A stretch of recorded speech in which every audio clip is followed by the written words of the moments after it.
On Saturday, Lieutenant Governor-elect Winsome Sears became the first black woman to hold statewide office in Virginia. The Republican is a Marine Corps vet and a former legislator who could cast tie-breaking votes on issues she campaigned on, such as restricting abortion and repealing gun control. From member station VPM, Ben Pavier reports.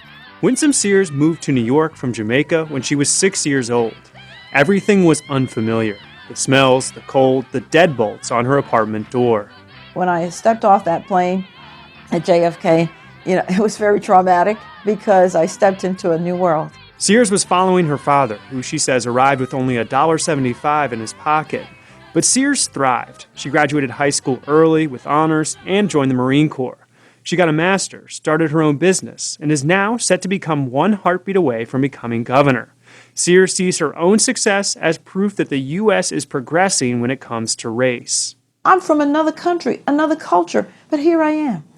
I see racism as one more hurdle in life. She sees a country that undereducates its children and overtaxes its citizens, a country unwilling to move on from its dark past.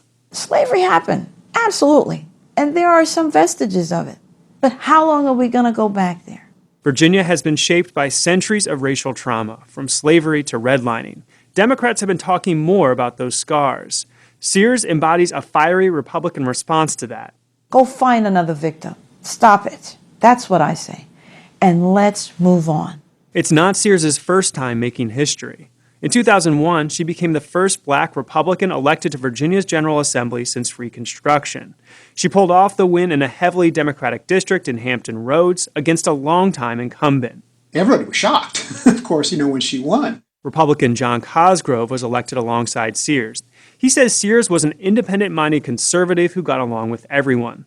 She was never one to back down from a position that she had taken, and nobody expected her to. Sears' legislative record doesn't have the same fire-breathing tone of her later campaign rhetoric. Many of the dozen or so bills she sponsored had bipartisan support, including a successful push to reform the state's medical board. In 2004, Sears ran for Congress and lost. She published a book called Stop Being a Christian Wimp and opened a home appliance business. Then, in 2012, she suffered a family tragedy. Her daughter and 2 grandchildren were killed in a car accident. When she got the proverbial knock on the door, Sears says a Bible verse came to mind. It was, "The Lord giveth and the Lord taketh away. Blessed be the name of the Lord." And then I collapsed. Sears reemerged on the political scene in 2018 when she staged a write-in campaign against Republican Corey Stewart, a U.S. Senate candidate who openly associated with white nationalists. In 2020, she considered a run for lieutenant governor and called up Andrew Leppert, a Republican campaign operative. I told her this then: if you assess where Republicans and how Republicans were successful in 2020, it was veterans, minorities, or females, and Winsome Sears is all 3 of those things. In the GOP nominating fight, Sears was a pro-Trump underdog who winked at false claims of 2020 election fraud. She became best known for a campaign photo showing her holding a military-style rifle. Leppert says that image helped win Sears the nomination. If you've seen one of those signs in person, one of them looks like 3 and 6 looks like 15. So I think name ID we had going into Election Day. In the general election, Sears and the GOP candidate for governor, Glenn Youngkin, leaned into racial themes. They claimed equity programs in schools were pitting students against each other. It gave them a chance to harp on an issue that really does not exist. Ravi Perry chairs the political science department at Howard University. He says Sears' own campaign is proof that the vestiges of slavery and discrimination are still alive in Virginia and are being weaponized politically. The rhetoric is not only divisive and tiring and exhaustive, it's also inaccurate. Sears says she can help win over conservative black voters to the GOP. But Lamont Bagby, a Democrat who leads Virginia's Black Caucus, says it's not clear what Sears' policies are or how they will help black voters.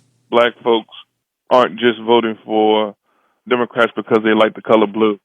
It's based upon the issues. Sears has been quiet on one key issue. She won't say whether she's vaccinated against COVID-19. But she says her main focus in office will be education, adding school vouchers and creating charter schools. For Sears, education is the backbone of her optimism about the country's future.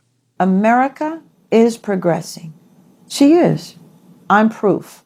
Sears has 4 years to make that case to Virginia voters. For NPR News, I'm Ben Pavier in Richmond.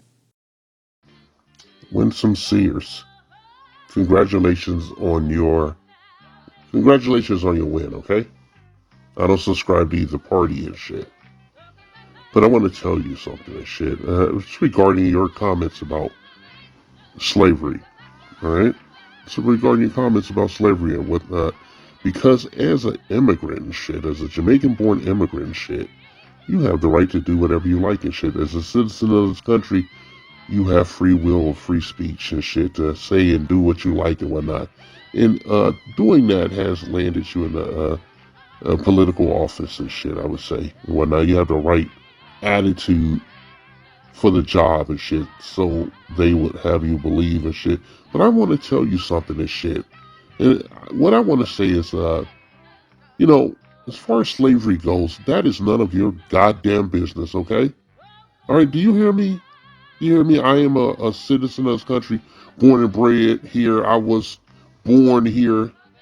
And I want to tell you, it's none of your fucking business, okay? We don't need to hear your goddamn comments. You just do your fucking job and shit. Licking them boots and shit. You keep licking them fucking boots, lady. Alright? It ain't none of your fucking business. It ain't nobody who ain't born in this goddamn country that don't look like us business, okay? We don't need to hear your fucking opinion and shit.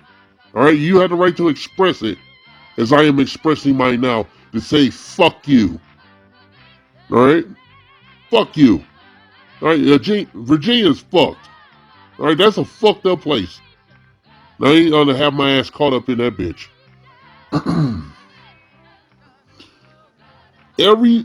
Every fucking year around this time, one of you motherfuckers comes out with some kind of nonsense attacking us. Last year, it was that Austin Chingy motherfucker talking about he wanted to cancel Black History Month and shit. He was from Haiti and shit. He was from fucking Haiti and shit. And he wasn't born here. He ain't got the right to do that, just like you ain't got the right to comment on our situation and shit. Okay? Why don't you tell a certain group of people to forget about the fucking Holocaust and shit? There's been a whole couple of Holocausts and shit. You know? Why don't you talk about that shit? Are you attacking us because you perceive we have no concentrated political power and shit? That's why you run your mouth. Okay? Now you take your long ass, wooden looking fucking face and your ugly children and your simp ass husband and you kick rocks and shit. You do your fucking job and you mind your business, okay? Because it's none of your fucking business what goes on with black people here in this country. It's none of your business. Alright? It's none of your fucking business, okay? You keep your mouth shut. You keep black people's names out your fucking mouth, okay? You want to talk about some forgetting the Holocaust and shit? You know, try it and shit. Try it with the other group of people. Try that shit, okay? Don't bring your ass down here. You stay out of these goddamn slave quarters, okay? All right? Take your ass back to Jamaica. Why don't you do something about that? Okay? Why don't you talk about how you motherfuckers always got to come over here to get some handout and shit. You couldn't fix your own fucking country. All right? Fuck that shit.